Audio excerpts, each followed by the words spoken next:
Ok, de nuevo, Shabbat Shalom a todos, mi amada esposa, mis amados hijos, Kiki, y a todas las personas que están aquí, los amamos, y los que nos puedan ver en las redes sociales. La parashá de esta semana se llama Parashat Ki Tisa. Se encuentra en el libro de Shemot, Éxodo, capítulos 30, 11 al 34, 35. Y aquí en esta parashá suceden muchas cosas, se dan las instrucciones de cómo se debe hacer un censo. También se habla de la búsqueda de Moshe de las primeras tablas, el becerro de oro, después el llamado a los levitas, y ocurren cualquier cantidad de cosas. Moshe ve la gloria de Dios entre las piedras, en la entrega de las segundas tablas. Nosotros nos vamos a concentrar con los primeros 3 o 4 versículos, básicamente.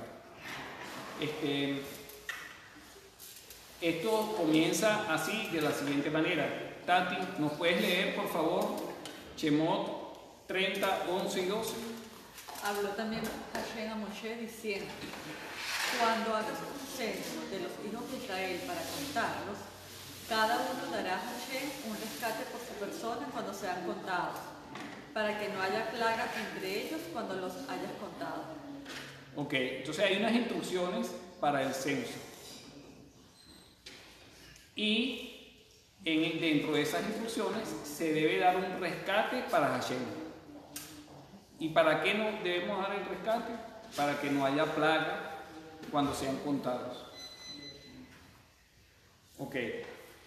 Continuando con los versículos 13 y 14, Carlitos, ¿puedes leernos?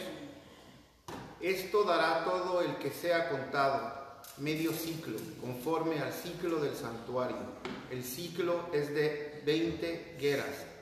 Medio ciclo es la ofrenda de Hashem. Todo el que sea contado de 20 años arriba dará la ofrenda terumá a Hashem. Ok. Esta ofrenda, que la palabra hebrea dice terumá, la habíamos visto recientemente en una parashá que dice terumá. La terumá es una ofrenda o una contribución alzada. El monto de la contribución era de medio ciclo. El ciclo es de 20 geras y ese ciclo es equivalente, según los escritos rabínicos, a 2 dracmas. 2 dracmas es medio ciclo o medio shekel, como se dice en hebreo. Ok. Que nos hacemos unas preguntas. Bueno, ¿por qué el Eterno nos ordena y nos da instrucciones de hacer un censo? ¿Por qué se debe dar una contribución, una terumá, por rescate? ¿No? Ya sabemos que para que no haya plaga, pero el porqué de esto. Vamos a tratar de responder algunas de estas preguntas y voy a saltarme un poquito el orden que tengo establecido para lo primero que quiero que veamos es cuándo se mandó a hacer el censo. El censo no se mandó a hacer inmediatamente. El censo se mandó a hacer el segundo año después de la salida de Egipto. O sea, al comenzar el segundo año, más o menos el primer día del segundo mes, lo vamos a ver aquí. Eso lo podemos ver en el libro de Números. Ok. Aquí está. Ahí en el libro de Números, capítulo 1, se nos habla de cuando el Señor mandó hacer el censo. ¿Puedes leernos, señora Juanita, por favor?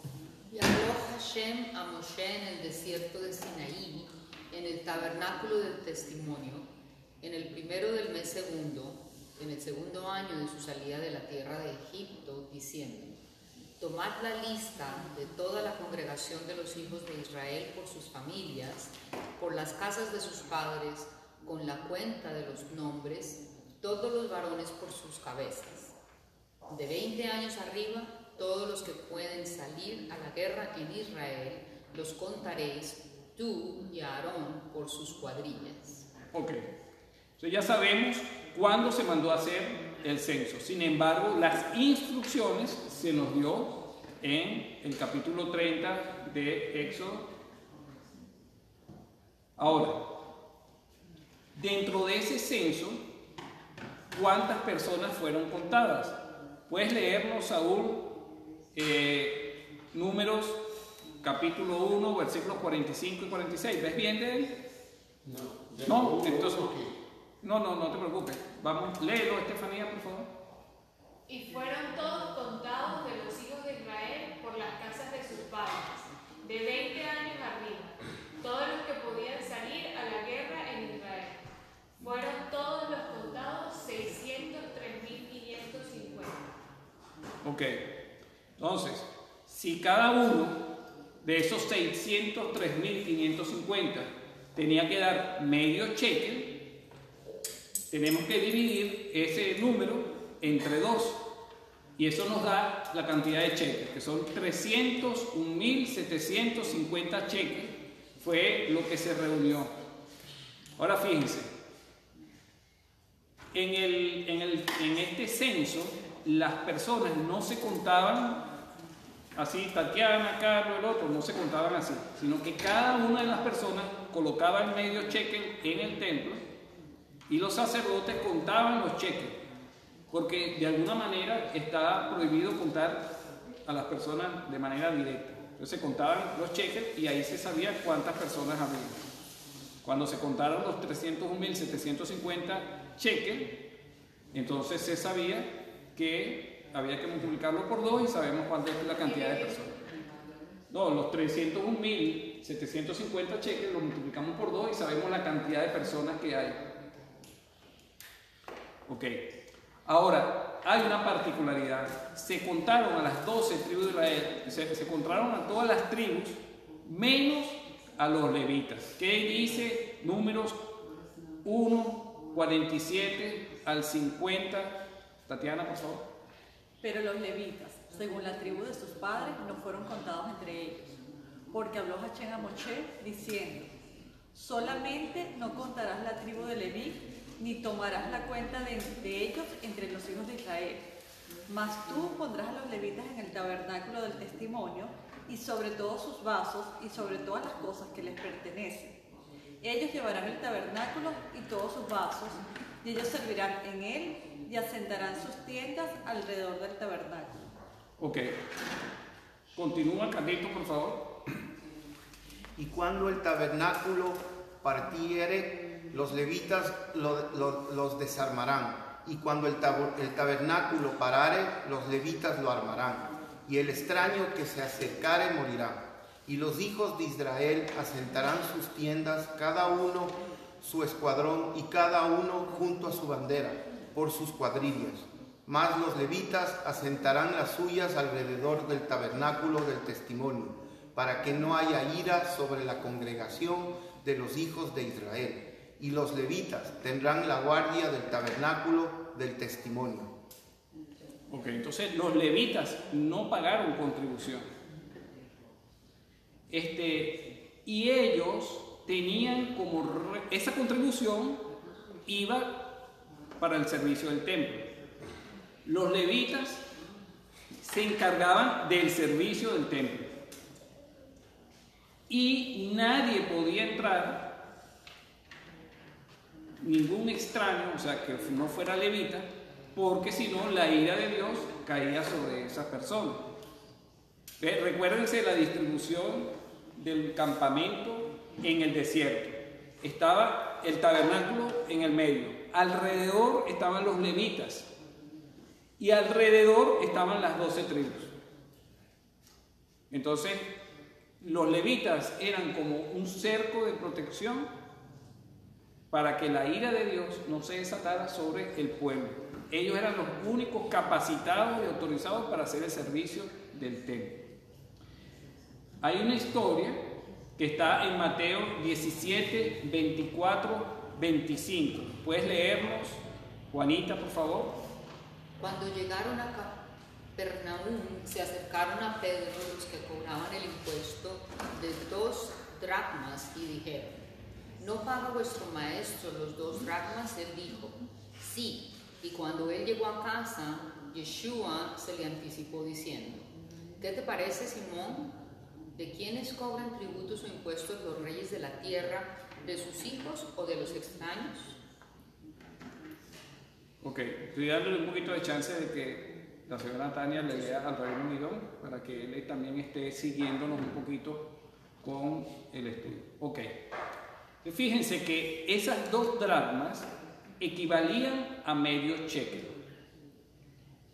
Según los rabinos, en los versículos del capítulo 30 de Shemot, versículos 11, 12 y 13, o 11, 12 y 15, aparecen 3 veces la palabra terumá, la ofrenda, ¿no? Entonces ellos establecieron que habían 2 contribuciones obligatorias y una voluntaria. La contribución voluntaria fue aquella que nosotros vimos en la parashá de Terumá, que era de corazón para la construcción del tabernáculo. Y las 2 contribuciones obligatorias tenían que ver con lo que era el servicio anual del templo. En esta situación, cuando le piden las 2 dracmas a Yeshua, o a Pedro y a Yeshua, él se refiere precisamente a esa contribución anual que había que hacer. Entonces, Yeshua, cuando Pedro le dice lo que le pidieron, le pregunta a Pedro: bueno, ¿de quiénes cobran los tributos, los reyes, los tributos y los impuestos? ¿De los hijos o de los extraños? Pedro responde, Mateo 17, 26 al 27. ¿Puedes leerlo, Estefanía? Sí. Dice: y cuando respondió: de los extraños, Yeshua les dijo: entonces los hijos están exentos. Sin embargo, para que no los escandalicemos, ve al mar, échale al suelo y toma el primer pez que salga. Y cuando le abras la boca, hallarás un starter. Tómalo y dáselo por ti y por mí. Ese starter era un shekel, porque era medio shekel por Pedro y medio shekel por Yeshua. Él cumplió, sin embargo, legalmente no le correspondía. ¿Por qué? Porque él es el hijo de Elohim y él es el sumo sacerdote. Se recuerda que los levitas estaban exentos de dar esa contribución.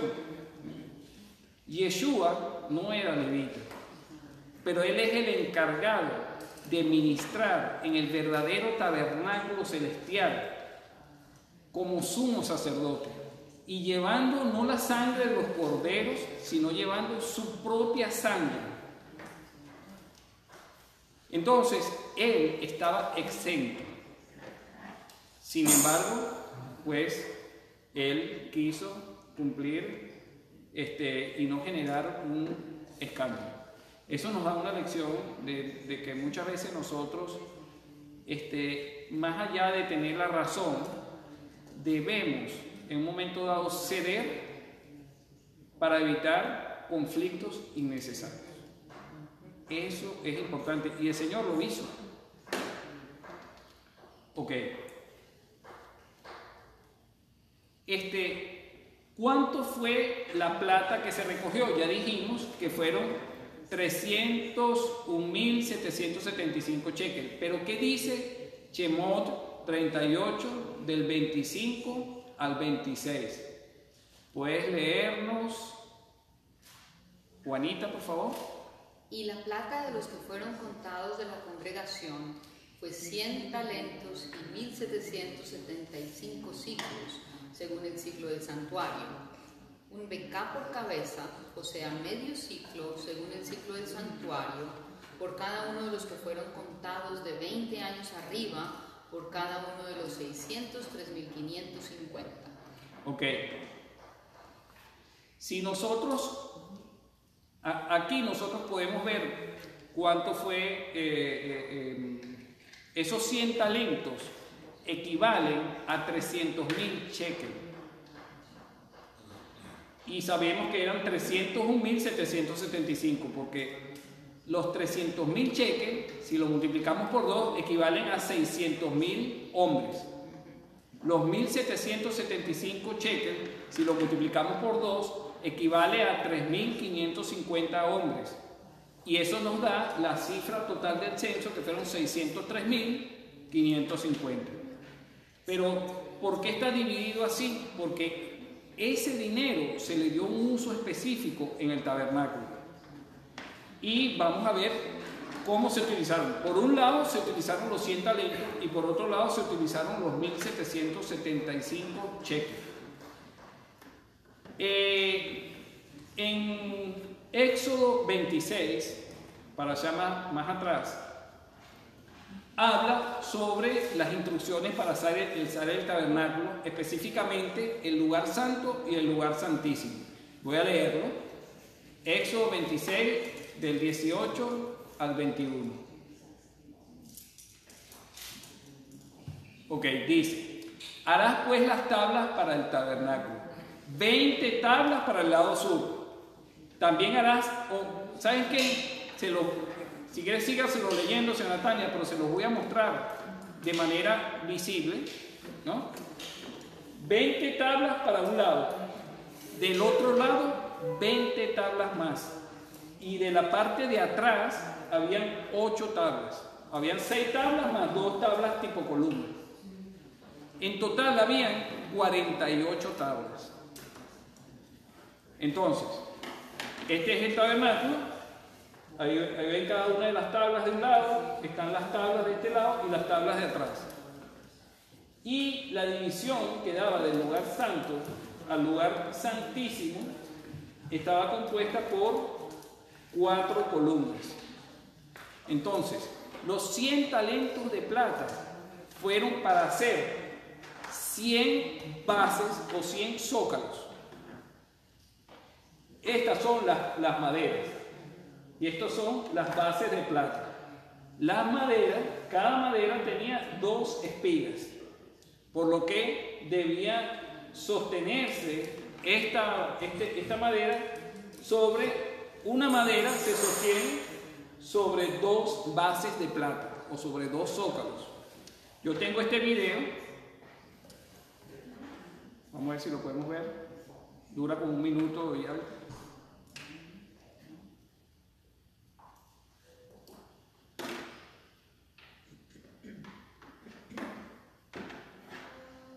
Ya.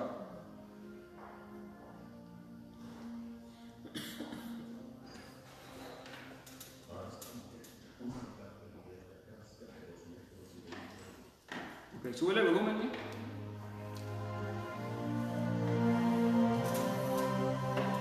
Y harás para el tabernáculo tablas de madera de acacia. La longitud de cada tabla será de 4 metros 45 centímetros de alto por 67 de ancho. 2 espigas tendrá cada tabla para unirlas una con la otra, conforme a todo lo que yo te muestre, así lo haréis. 20 tablas al lado sur del tabernáculo. Estas han de caber en 40 basas de plata debajo de cada tabla, 2 basas debajo de cada tabla. Al lado norte también habrá 20 tablas, con sus 40 basas de plata, 2 basas debajo de cada tabla. Y para el lado posterior del tabernáculo harás 6 tablas. Harás además 2 tablas para las esquinas del tabernáculo en los 2 ángulos posteriores, las cuales se unirán desde abajo, y asimismo se juntarán por su alto con un losno, de suerte que serán 8 tablas, con sus basas de plata, 16 basas, 2 basas debajo de cada tabla. Harás también 5 barras de madera de acacia para las tablas de un lado del tabernáculo, y 5 barras para las tablas del otro lado del tabernáculo, y 5 barras para las tablas del lado posterior.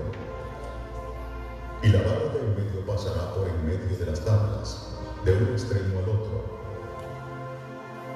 Y cubrirás de oro las tablas, y harás sus anillos de oro para meter por ellos las barras. También cubrirás de oro las barras. Y alzarás el tabernáculo conforme al modelo que te fue mostrado. postrado en el monte.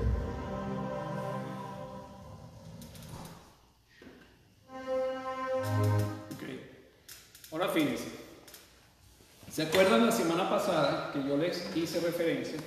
Perdón. Esto creo que no va a salir en el video a menos que alguien mueva la cámara.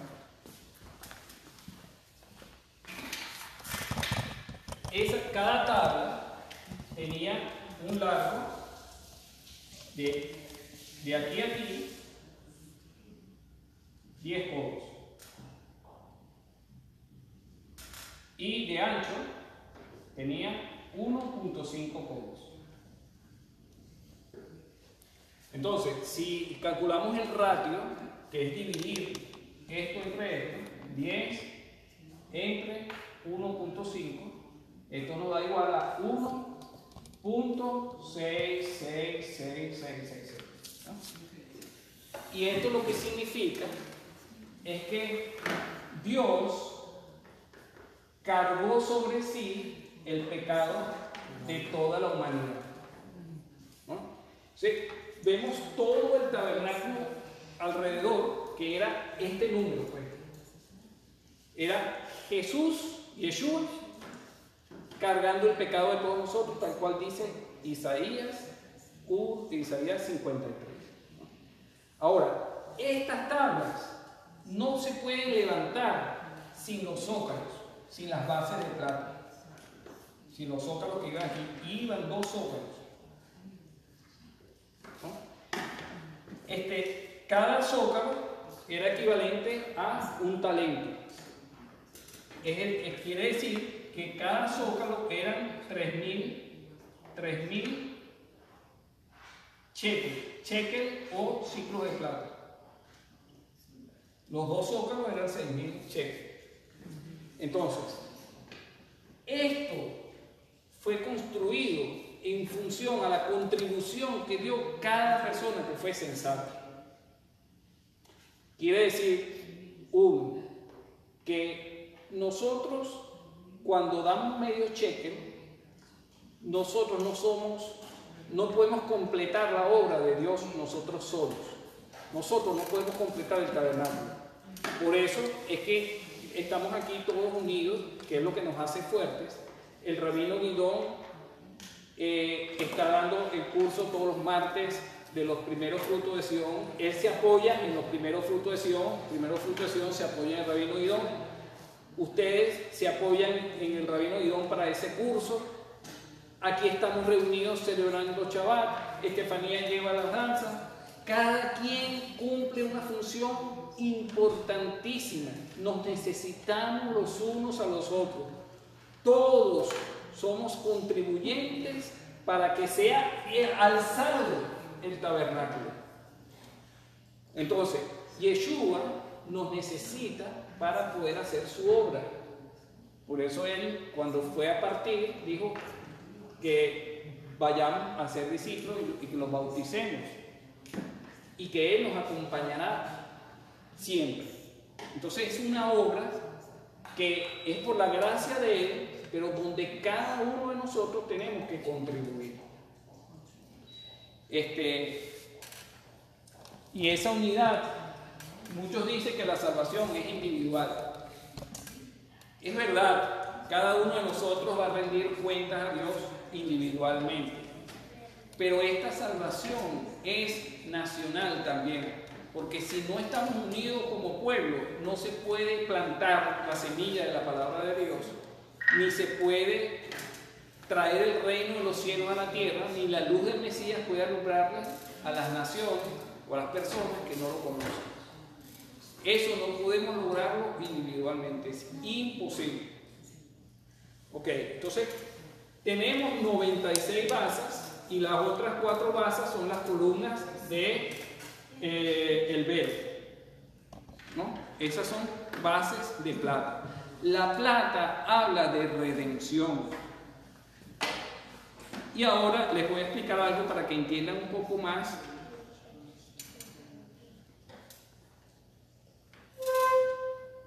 Para que entiendan un poco más el significado de ese censo y de esta parasha. Volvemos al principio.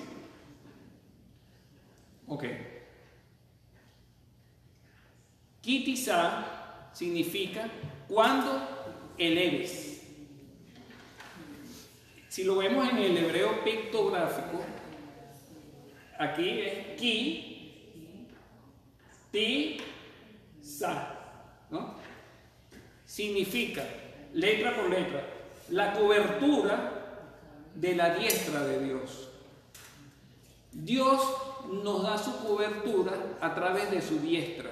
La diestra de Dios es Yeshua el Mesías. Él es el que nos cubre. Ahora, Tisa, desde el punto de vista pictográfico, significa la Taf, la Shin y la Alef, el pacto, la destrucción, Dios. El pacto de Dios está basado en la muerte del Corbán de Dios, que es su propio cuerpo, o sea, Él mismo. Esa es la base del pacto, la muerte del Mesías. Y esa muerte es la que nos brinda cobertura, la que nos puede elevar. Eso significa cuando eleves. El hecho de que Dios nos eleve es producto del sacrificio de Dios mismo. Ok, ahí vamos entendiendo un poquito más. Ahora fíjense, voy a poner el mismo versículo, pero con una traducción, Éxodo 30, 11, traduciendo lo más directo del hebreo. Dice así: habló también Hashem a Moshe diciendo, cuando eleves la cabeza, ki tisa rosh, cuando eleves la cabeza, traducido como cuando hagas un censo. O sea, cuando hagas una cuenta per cápita, ¿no? Pero habla, el verbo que está utilizado ahí es el verbo nasá. Tizá viene de nasá, y nasá significa elevar, ¿no? O sea, cuando eleves la cabeza, elevar la cabeza de una persona es como levantar una tabla en el tabernáculo. Necesita de un proceso de redención representado por la plata, por los zócalos, ¿no? Ahora, eso es importante, hacer un rescate. ¿Por qué es importante hacer un rescate? Porque nosotros fuimos vendidos al pecado. Por lo tanto, para nosotros ser levantados, tenemos que ser rescatados. Y para ser rescatados hay que pagar un precio. Lo que nosotros damos es una contribución para levantar el tabernáculo, pero el tabernáculo es el propio Yeshua HaMashiach. Él es el precio, su muerte, ¿no? Y de esta manera no hay plaga en el pueblo. O sea que no era tan sencillo simplemente, no, voy a contar. Una vez David, instigado por Satanás, decidió hacer un censo, eso está en el libro de Samuel, y decidió contar al ejército, a los hombres de más de 20 años listos para la batalla, y contó, creo que fueron como 1.100.000, ¿no? Pero ese censo no lo había mandado Dios, y creo que probablemente tampoco pidió el medio cheque.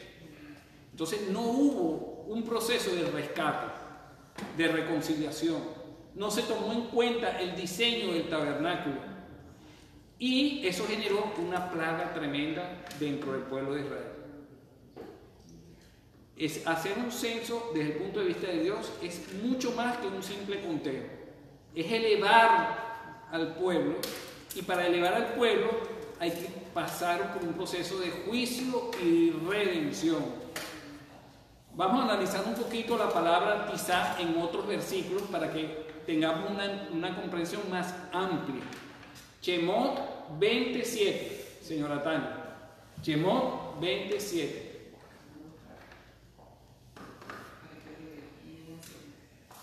Sí. Carlitos, ¿puedes leernos, por favor? No tomarás el nombre de Hashem, tu Elohim, en vano, porque Hashem no tendrá por inocente al que tome su nombre en vano. Ok, Dios quiere elevarnos a nosotros, pero nosotros también podemos elevar a Dios. ¿Cómo elevamos a Dios? Tomando su nombre, no tomando su nombre en vano. Esa palabra tomar, que está en los 10 mandamientos, es la misma palabra de tizá, de la palabra del verbo nazó, que habla de elevar. No elevarás el nombre en vano, porque si yo elevo el nombre del Eterno, predico una cosa y después hago otra, entonces lo que estoy haciendo verdaderamente es hundiendo o tumbando el nombre de Dios. En Shemot, capítulo 23, versículo 1, dice, Tatiana: no propagarás falso rumor, no te concertarás con el impío para ser testigo falso. Esa palabra propagar es la misma palabra. No elevarás falso rumor. Yo puedo elevar el nombre del Eterno. También puedo elevar cosas malas. Puedo elevar falso rumor. Ahí también aparece la palabra elevar. La primera vez que aparece esta palabra en la Torá aparece en Génesis 4:13. ¿Cómo dice, mi amor de mi vida? Y Caín dijo a Hashem: mi castigo es demasiado grande para soportarlo. Para elevarlo, dice él. Él no podía sobrellevar ese castigo, porque era demasiado pesado, demasiado grande para él. Entonces, para poder elevarnos, el Señor tiene que quitar el castigo. Para quitar el castigo tiene que haber un juicio. Pero si yo soy juzgado, pago con mi propia vida. Pero si el juicio es sobre el tabernáculo, o sea, sobre Yeshua, que representa el tabernáculo, el castigo mío es quitado y yo puedo ser elevado. ¿Comprenden? Mira lo que dice aquí Génesis 18:24. Estefanía, ¿puedes leernos? Dice: tal vez haya 50 justos dentro de la ciudad. En verdad la destruirás y no perdonarás el lugar por amor a los 50 justos que hay en ella. Ok. Esa palabra perdonarás es la misma palabra de tizá, de elevar, de nazó. Entonces fíjense, elevar se relaciona con perdonar, porque tú no puedes ser elevado si no has sido perdonado. Tú no puedes ser elevado si no has sido salvado. Y ahí vamos a trasladarnos a otro versículo muy conocido, señora Tania, Génesis 4:13. No, Génesis 4:13 no. El siguiente versículo está en el diluvio. No recuerdo cuál es el capítulo, ahí no lo coloqué aquí. Está en la historia del diluvio cuando se elevó el arca. Si quiere le puede comentar al rabino video. Dice así: entonces vino el diluvio sobre la tierra por 40 días, y las aguas crecieron y alzaron el arca, y ésta se elevó sobre la tierra. Entonces, esa palabra que está relacionada con perdón también está relacionada con salvación, porque en ese momento todo lo que quedó por debajo del agua murió, pero lo único que quedó elevado del agua fue el arca. Entonces esa palabra elevó. Cuando el Señor quiere alzarnos, cuando quiere contarnos, es porque nos va a elevar. Ok. Jueces 8:28, señor Natalia. Así fue subjugado Madián delante de los hijos de Israel, y ya no volvieron a levantar la cabeza. El país tuvo descanso por 40 años en los días de Israel. Ok. Si estamos subyugados, estamos humillados, estamos vencidos, no podemos levantar la cabeza.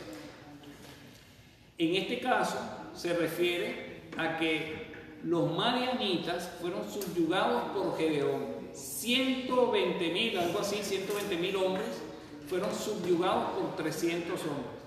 Realmente fueron subyugados por el Eterno, porque eso no se puede hacer si no es por un milagro del Eterno. Y esos madianitas no volvieron a levantar cabeza. Por eso que hacer un censo es cosa delicada, porque habla de levantar cabeza. El pecado nos aplasta, nos confunde y nos avergüenza. Esdras 9:6. Tati.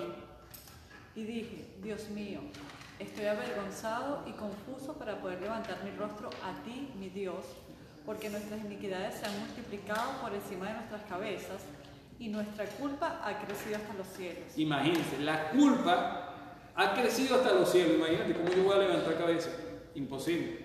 Y eso lo apoya Apocalipsis 18:5, Carlitos.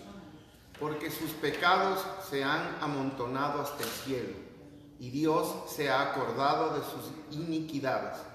Por lo tanto, es indispensable que eso sea quitado para que seamos levantados a través de un proceso de redención. Salmos 38:4, Juanita, por favor.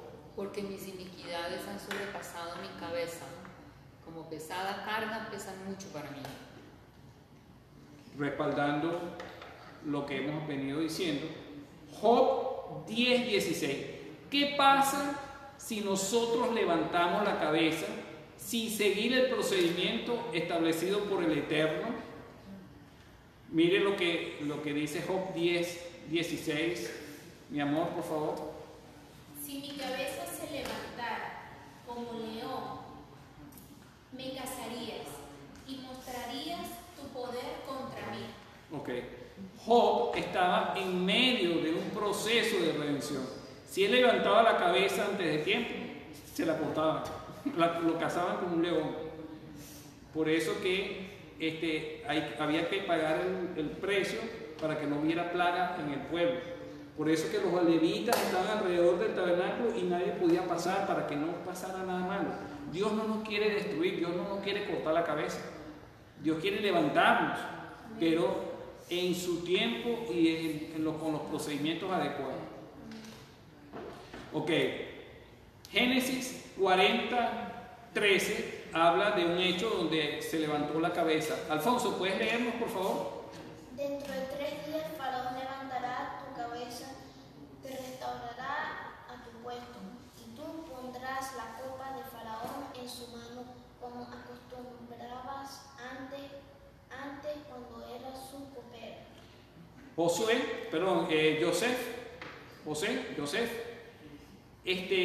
le dijo al copero que él iba a ser restaurado en su cargo. Eso significa ser levantada la cabeza. Dios quiere restaurarnos a nuestra condición inicial cuando Adán en el jardín del Edén. Y Él quiere levantarnos, restaurarnos a esa posición.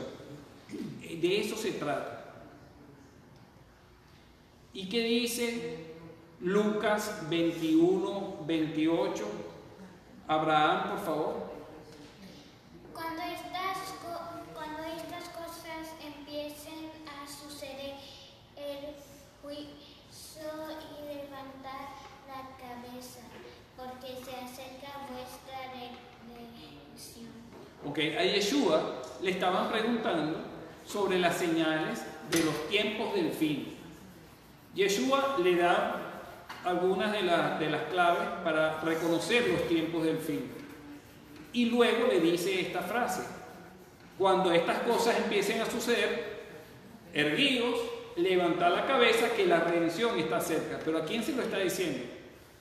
A sus discípulos, que pueden levantar la cabeza, porque Él los capacita para que levanten la cabeza. Pero el resto de las personas no están capacitados para levantar la cabeza, porque el peso del pecado no lo permite. Entonces, la pregunta es cerca. ¿Estamos en los tiempos del fin? Hoy en día, ¿vemos las señales? ¿Escuchamos y vemos las señales? Yo diría que sí. Entonces, pregunto, ¿estamos preparados? O sea, nosotros estamos confiados de que si el Señor viene, nosotros podemos levantar la cabeza con seguridad. Si la respuesta es sí, bendito sea el Eterno. Y si no estamos seguros, pues apeguémonos al Señor, cumplamos sus instrucciones, amemos al Eterno por todo, sobre todas las cosas, al prójimo como nosotros mismos, y entonces ninguna condenación va a haber encima de nuestra cabeza. ¿Cómo alguien sabe que de repente eso que tú estás hablando, o sea, que está levantando la cabeza sin haber cumplido como ese procedimiento? O sea, ¿cómo?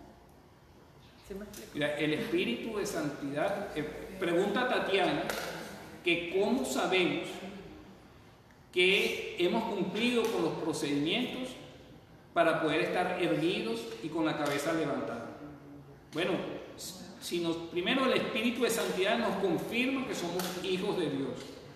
Si somos hijos de Dios, estamos, digamos que capacitados para heredar el reino de los cielos. Y nuestros pecados son perdonados. Así de sencillo. Pero los hijos son obedientes. Los hijos tienen que ser obedientes. Porque esa es la manera en que verdaderamente nosotros mostramos que somos hijos. Ok. El enemigo no quiere que nosotros levantemos la cabeza. Lucas 13, del 10 al 17. Renata, por favor, ¿puedes leernos? Yeshua estaba enseñando en una de las sinagogas un día de Shabbat. Y había allí una mujer que durante 18 años había tenido una enfermedad causada por un espíritu. Estaba encorvada y de ninguna manera se podía entender. Se podía enderezar.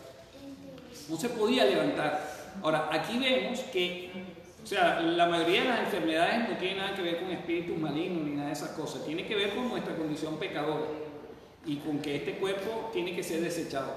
Pero en este caso específico, la enfermedad era causada por un espíritu maligno. El enemigo no quiere que nosotros levantemos cabeza, ni en nuestros negocios, ni en nuestros hogares, ni en ninguna situación de nuestras vidas. ¿Y qué fue lo que sucedió? ¿Cómo esa mujer se enderezó? Sucedió lo siguiente. ¿Qué dice Estefanía? Cuando Yeshua la vio, la llamó y le dijo: Mujer, has quedado libre de tu enfermedad. Y se puso las manos sobre ella, y al instante se enderezó y glorificaba a Dios. Ok, entonces aquí está parte del procedimiento para poder enderezar. Primero, el Señor nos ve.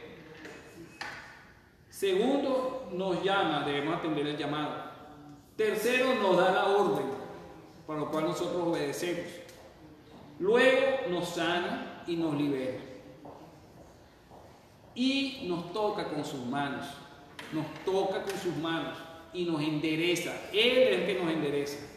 Es como que agarra la tabla esa, pan, y él la mete encima de los zócalos, de las bases de plata. ¿Para qué? Para que cuando nosotros estemos enderezados, exaltemos al Eterno. ¿Qué hizo la mujer cuando se enderezó? Empezó a glorificar al Eterno. Por eso que nosotros no debemos tomar el nombre del Eterno en vano. Porque si nosotros no estamos capacitados, no estamos enderezados y queremos enaltecer el nombre del Eterno, probablemente lo hagamos en vano. Ella, después que el Señor la enderezó, lo primero que hizo fue glorificar el nombre del Eterno. Ok. ¿Cómo fue la oración de Ana en 1 Samuel 2:1? Juanita, ¿puedes leerlo, por favor? Entonces Ana oró y dijo: Mi corazón se regocija en Hashem, mi fortaleza en Hashem se exalta. Mi boca sin temor habla contra mis enemigos, por cuanto me regocijo en tu salvación. Ok. Dime, mi amor. Podríamos regresar al penúltimo. ¿Aquí? Ajá. Donde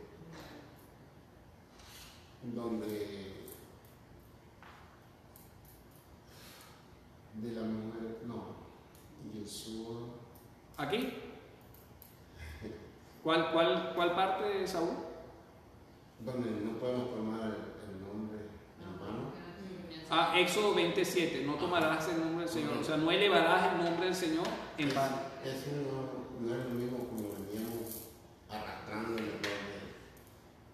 No tomarás el nombre de Dios en vano, y entonces los judíos no pueden decir el verdadero nombre de Dios Ibrahim porque no se puede decir, porque entonces en vano, no sé cómo es la creencia ahí. Mira, Básicamente, vamos a hacerlo más sencillo antes de caer en cuestiones ahí medio complicadas, como que, ese tipo de cosas. Nuestras acciones y nuestras palabras deben estar en concordancia, si no caemos en contradicción.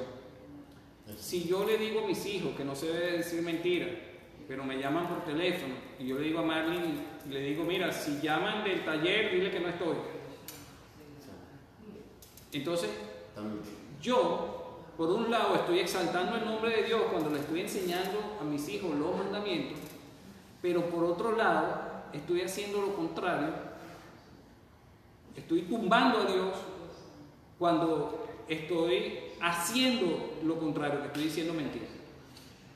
Entonces, de eso se trata un poco, de no tomar el nombre de Dios en vano. Tampoco debemos usar el nombre de Dios en cualquier cosa, ¿no? Sino que debemos darle la majestad que Él tiene. Básicamente es eso. Ok, pero entonces, volviendo acá, vemos un ejemplo en Ana cuando le oró al Señor. Ella se regocijó en Hashem y se regocijó en su salvación. ¿Cuál es la salvación de Dios? Yeshua. Yeshua significa Dios es salvación. Entonces, miren qué bonita gematría, para no dejarlo sin una gematría en el día de hoy. Esa primera parte cuando Ana dijo, entonces Ana oró y dijo, se regocijará mi corazón, ¿no? Eso son estas 5 palabras, este es el valor de cada palabra, y la suma de esas 5 palabras es 1888, donde el 1 representa a Hashem y 888 representa a la salvación de Hashem, que es Jesús en griego, 888. Vamos a ver otra cosa, a ver si le entiende. Entonces, bueno, por eso es que ella dice, Hashem nos exalta por medio de su salvación. Hashem y su salvación. 1 y 888, que es Yeshua. Hay otra parte de este versículo, esto es un poquito más complicado, pero vamos a ver si le agarran el hilo, ya que la semana pasada vimos varias cosas. Dice, esto que está en amarillo son estas palabras en hebreo. Las palabras que están en amarillo dicen, mi corazón en Hashem es exaltado, mi cuerno en Hashem. Eso es lo que dice más específico la traducción en griego. Mi cuerno. El cuerno. El cuerno de Hashem es el Mesías. El Mesías. Eso se conoce en la tradición judía de nuestros sabios. Probablemente, mira, no lo había visto así. Sí. Probablemente porque el cuerno del carnero es con el que se toca el shofar, y el shofar habla de la voz de Dios. El cuerno de Dios es el Mesías. Entonces, mi corazón en Hashem es exaltado, mi cuerno en Hashem. Eso suma 703. 703, la primera vez que sale, son las 2 últimas palabras de Génesis 1.1. Génesis 1.1 dice, en el principio creó Dios al estar los cielos, y al estar la tierra. Las 2 últimas palabras es, y al estar la tierra. Al estar representa el principio, el fin, el primero y el último, el alfa y el omega, representa a Hashem y representa a Yeshua. Al estar cielos es el Padre, y al estar tierra es el cuerpo del Padre, lo que es visible, que es Yeshua. Ahora, fíjense que habla del corazón de Hashem, que es el cuerno, ¿no? Este es Génesis 1.1. Génesis 1.1 vale 2701. Ese número forma una figura en forma de triángulo, donde es la multiplicación de la sabiduría por ambas caras, 37 por 73. Esta base de aquí tiene 73 puntos. Después sube a 72, 71, 70 hasta llegar a 1. Cuando sumamos cada puntico, eso nos da 2701, que es Génesis 1.1. Lo que está en morado son las 5 primeras palabras de Génesis 1.1. Bereshit, Bara, Elohim, Alestaf, Hashamayim. Las 5 primeras palabras, que es 666 por 3, suma 1998.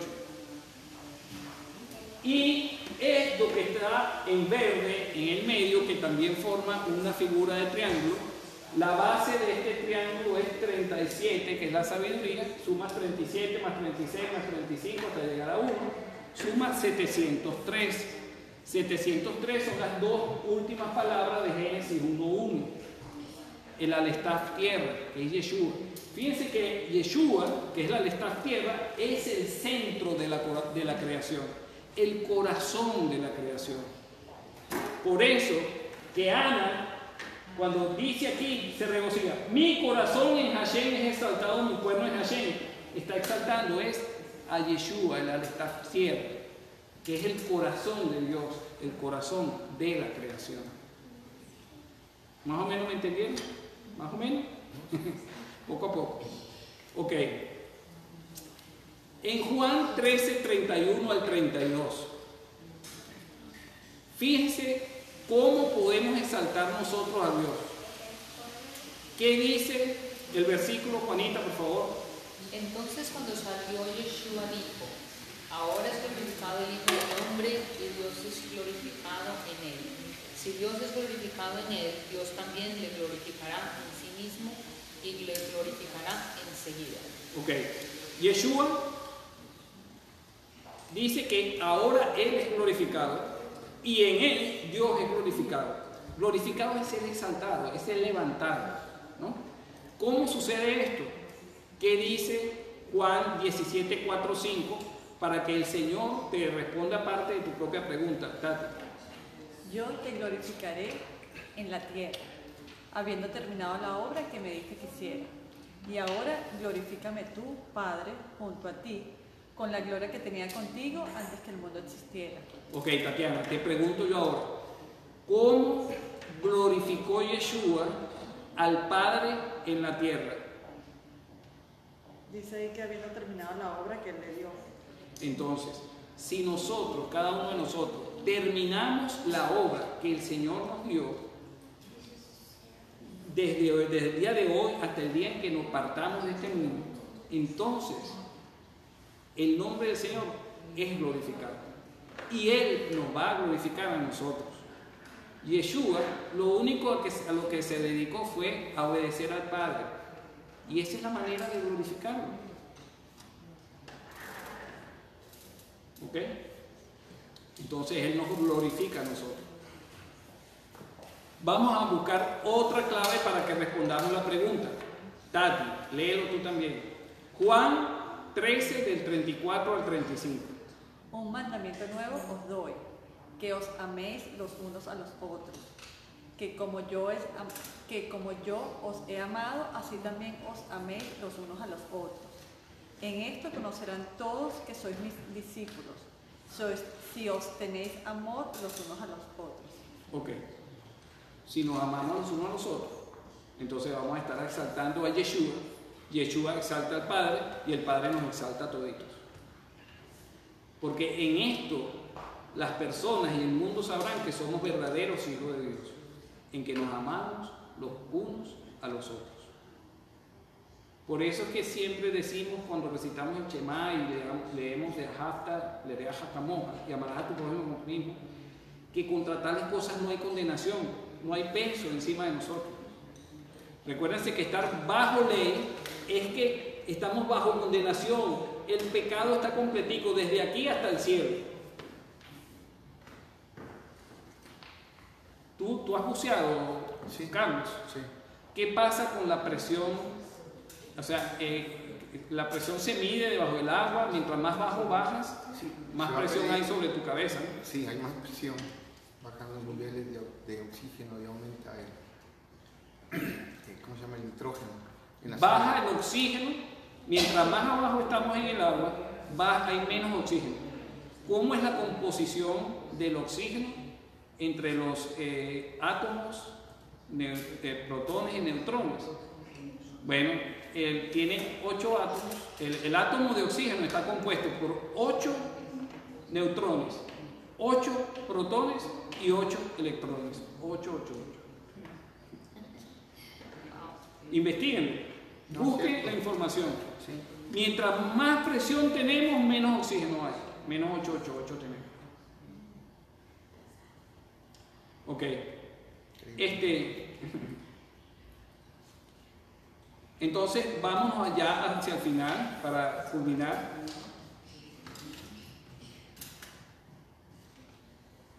Hay una parte que me voy a saltar porque Yeshua fue vendido por 13 monedas de plata.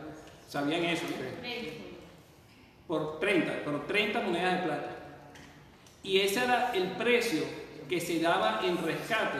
Vamos a decirlo rápidamente. Yeshua fue vendido por 30 monedas de plata. En números, no, este no es números. En Shemot, pues Deuteronomio, no me recuerdo aquí, no lo puse aquí porque estaba apurado y no lo puse bien, ¿no? Pero hay un mandamiento que creo que es Éxodo 38, creo que es algo así. Si un buey acorneaba a una persona, lo voy a leer, si un buey acornea a un hombre o a una mujer y le causa la muerte, ciertamente el buey será apedreado y la carne no se comerá. Pero el dueño del buey será castigado. Sin embargo, si el buey tenía desde antes el hábito de acornear y su dueño había sido advertido, pero no lo había encerrado y mata a un hombre o a una mujer, el buey será apedreado y su dueño también morirá. Si se le impone un precio de rescate, entonces dará por la redención de su vida lo que se demande de él. El precio de rescate es para que no muramos nosotros, ¿no? Si acornea a un hijo o a una hija, será enjuiciado según la misma ley. Ahora, si el buey acornea a un siervo o a una sierva, el dueño dará a su amo 30 ciclos de plata. Entonces, Yeshua fue el siervo sufriente, el Mesías sufriente, y él fue vendido por 30 monedas de plata. ¿Y qué dice la profecía? Dice,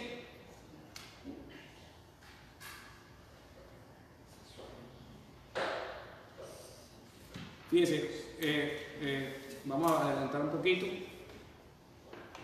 Después de celebrar consejo, ¿qué pasó? Judas, después que vendió al Mesías, fue y lanzó las monedas en el templo.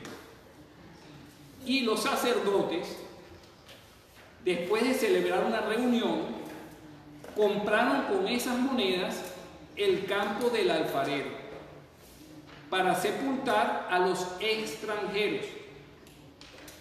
Por eso ese campo se ha llamado campo de sangre hasta hoy. Entonces se cumplió lo anunciado por medio del profeta Jeremías cuando dijo: y tomaron las 30 piezas de plata, el precio de aquel cuyo precio había sido fijado por los hijos de Israel, y las dieron por el campo del alfarero como el Señor me había dado. Porque por un siervo se pagaba 30 monedas de plata. Y es un misterio, pero no está en Jeremías, sino en Zacarías, esa profecía que dice así, Zacarías 11, 12 y 13. Y les dije: si os parece bien, dadme mi paga, y si no, dejadla. Y pesaron como mi salario 30 piezas de plata. Entonces Hashem me dijo: arrójalo al alfarero, ese magnífico precio con el que me valoraron.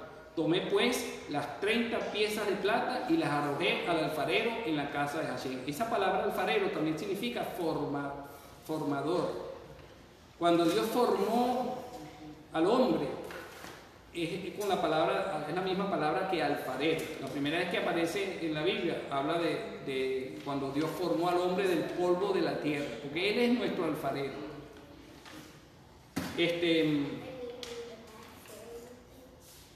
Pero bueno, por cuestiones de tiempo mejor vamos a concluir y vamos a llegar a la conclusión de todo esto. Efesios 5:14, ¿qué nos dice Carlitos? Por esta razón dice: despierta, tú que duermes, y levántate entre los muertos, y te alumbrará Cristo. Ok. El Señor nos levanta de entre los muertos cuando recibimos la luz del Mesías. Y por último, ¿qué dice Isaías 4:7? Que estuvimos cantándolo a un poquito en las alabanzas que dice Kumi Ori. Juanita, ¿puedes leerlo? Isaías. Este es Isaías 60, no es 43, 61.